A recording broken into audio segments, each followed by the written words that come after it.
আসসালামু আলাইকুম। কেমন আছেন সবাই? আপনারা অনেকে জানেন যে আমি রান্না করতে পছন্দ করি। আমার অনেকগুলো শখের মধ্যে রান্না একটি শখ, যেটা আমি প্রায় সময় করে থাকি।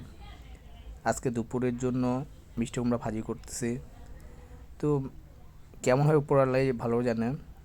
যার জন্য প্রথমে তেল দিলাম, সাথে পেঁয়াজ, মরিচ, পেঁয়াজ পাতা এবং রসুন। এগুলো দিয়ে প্রথম নাড়াচাড়া করলাম একটু।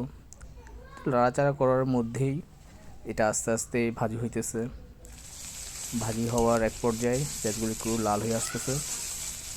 এরপর এর মধ্যে মিষ্টি কুমড়া দিয়ে দিলাম। মিষ্টি কুমড়োগুলো আস্তে আস্তে নাড়াচাড়া করলাম,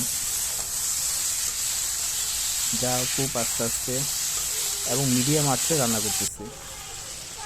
এবং একটা সময় তা ভালো একটা অবস্থানে আসতেছে, যা দেখেই বোঝা যাচ্ছে যে আলহামদুলিল্লাহ ভালোই হবে ইনশাল্লাহ।